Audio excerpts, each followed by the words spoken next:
Islanders remember her still. Here's Wileen LaFoy.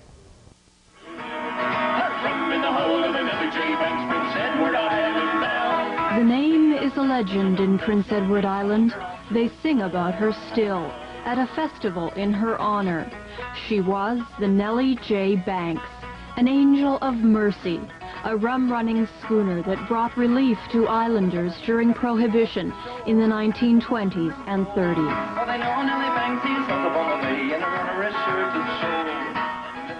Well, I never tested it, but they said if you put it on a piece of steak that it would be there for about 10 hours, and the next morning you could have a nice steak and get drunk at the same time. The steak would be cooked. The steak was cooked, 150 proof. Was it good rum?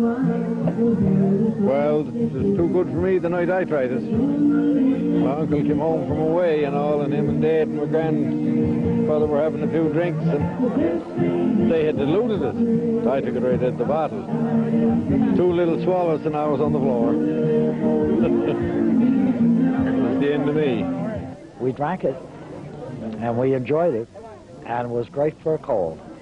It was nothing better. There's no doubt that Prince Edward Island had probably the strongest and the most prolonged period of prohibition that all the other provinces did. Even until 1948, it was necessary to get a doctor's script every month to get a quart. This was only abolished in 1948. And of course, up until that time, the only way you could get a liquor apart from that was illegally. And obtain it illegally they did. Rum running here along the North Shore and bootlegging were the way of the island in those days. And more is known about the Nellie J. Banks than any other schooner that took part in the trade. We have all the original invoices, not copies, but the original invoices signed by the captain for the Nellie J. Banks during, from about 1930 right through to 1938, including her last voyage. And because of this, we've been able to recreate the history of one schooner, which was really typical of the probably 600 or 800 schooners that were involved in Prohibition at various times. But none of the others have ever been documented even to 1/10% of what we've been able to document in Nellie J. Banks. Black Diamond and Demerara rum were imported from British Guiana by huge motherships. Schooners like the Nellie J would meet them off the coast of Nova Scotia. Whiskey and French wines were obtained from the Magdalen Islands. Then the schooners headed for PEI. That's where runners like George Milligan took over. The schooners usually anchored 3 miles offshore, where they were outside the legal limit and beyond the reach of the law. George used to take a small boat out to the Nellie J and bring her goods to shore. Kind of scary sometimes. Think out there at night in the dark and the rough sea and 30-foot boat, not very much. When you put 100 kegs, then you didn't have much room left. Why did you do that? I mean, it was kind of risky for you. What made you do it? All you had to do was make a living. There's no work then, you know. You did get a job. It was only $1 a day. And yeah, I had a big family. Not that I wanted to do it, I had to do it. You know, make a living. George's wife, Ada, remembers those days with trepidation. I don't know what you call it. I was scared to death. Had a whole bunch of kids at that time, eh? And they're out there, we wouldn't know whether they'd be coming back or whether they'd be sunk or whether they'd be what to do. They all come back. But you got a few good scares. Yes, indeed. Yeah. But you put up with what he was doing because it was a living. Figure you had to.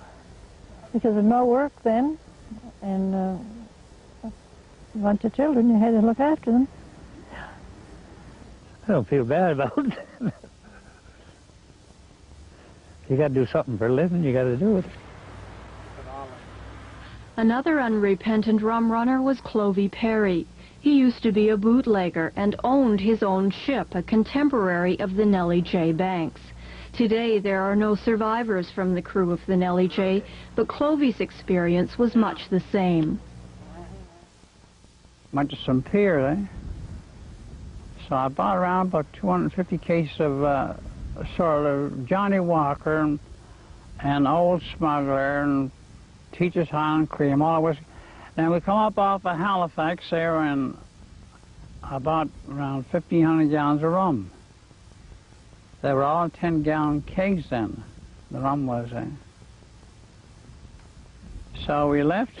This was pretty early in the spring, and going up through Cape Breton, North Cape and St. Paul's Island, we hit ice there. We had quite a time getting through. But we get down off the Madeleine Islands. We're there about 3 days there. But we had to watch out. We wouldn't get trapped in there because the ice was coming in. But we saw quite a bit of stuff. Now, once we got over there, I come down off of St. Peter's off the island. You were a bootlegger. You were breaking the law. What do you? What Oh, do no, I was just giving the people the government didn't want to give them. That's all. That's not breaking the law. But they're doing it every day, aren't they? Huh?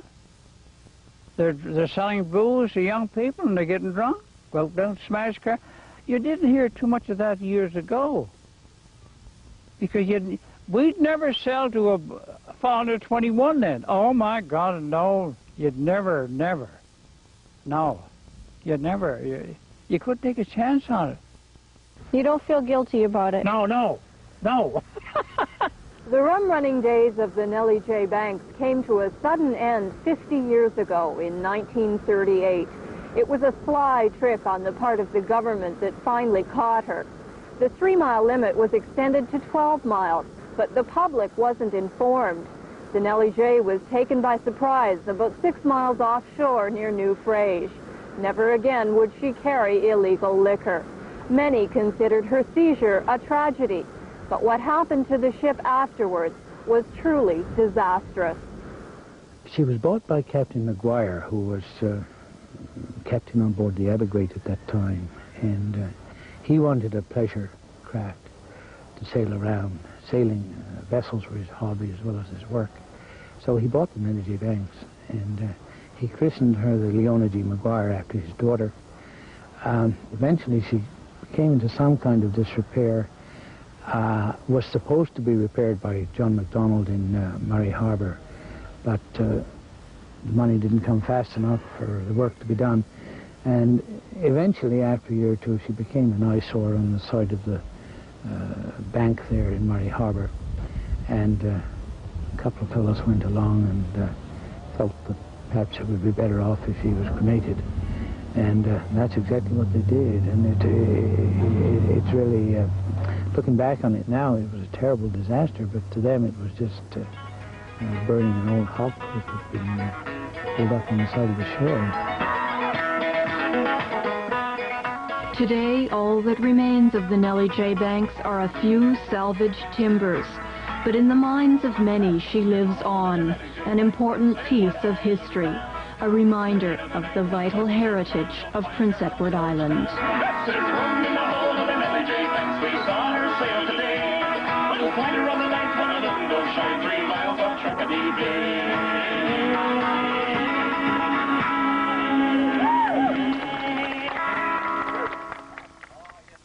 And when we come back, we'll have regional news for you.